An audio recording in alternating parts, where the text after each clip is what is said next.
All three stared at each other in shock.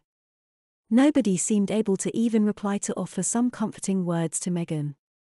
What could they say after all? The piercing whine of a whistle broke them out of their funk, all three looking at the front of the building where several older adults had appeared. A woman in a long red dress was blowing the whistle, calling all the children to attention. Once there was relative silence, the teachers began taking the classes line by line. A kindly-looking woman in a fuzzy knitted sweater and a long dotted skirt stood before their line, smiling cheerfully at them. With a little wave she urged them forward, and the trio found themselves walking silently through the hallways of the school. The classroom they were led to was clearly the kindergarten. It had a faded red carpeted floor, well worn from years of kids playing on it. At the center of the room were several large tables with plastic kidder-style chairs sat around them. In the corner was a pile of mats, probably for napping on. One wall was decorated in big letters, going from A to Z in order across the wall, each with a little picture of some object that matched the letter. I had a big red apple drawn next to it, be a yellow school bus, and so on.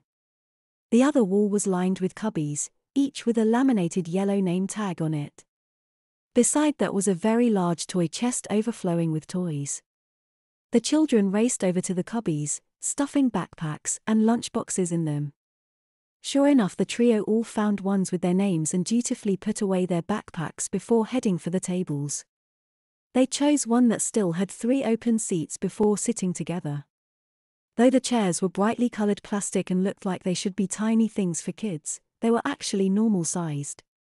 They had hoped to have some time to scheme and think up ways to fix their situations, but the teacher, Miss Henshaw, ruined that by repeatedly checking to make sure they were making progress on their work. That was what she called it, at least. The day began with simple coloring. At first Rachel had rolled her eyes as she watched the other 2 children at their table, a red-headed girl with pigtails and the booger-eating boy from the playground, make messy scribbles with little attempt to stay within the lines. Then she discovered that it was harder than she thought. Her fingers weren't coordinated properly. It was as though she were very drunk. It took all her concentration to stay, mostly, within the lines. Brian and Megan didn't even try. They quickly found that it was pointless, and in any case there was a feeling of freedom and relaxation they got from scribbling the crayons this way, and that without worrying much about lines. After coloring came snack time, and each kid was given a carton of milk. Brian found himself wishing it was chocolate milk, then pushed aside the errant thought, reminding himself how degrading this all was. Just as he thought that, he noticed the booger eater was blowing bubbles in his milk with his straw. The ginger pigtailed girl was laughing her head off at his antics. Brian watched the boy blowing bubbles and felt a strange curiosity roll over him. Experimentally, he blew air into his straw. His milk bubbled in a strangely satisfying way. Brian couldn't help but let out a giggle. He blew more, making bigger and bigger bubbles. This was pretty fun.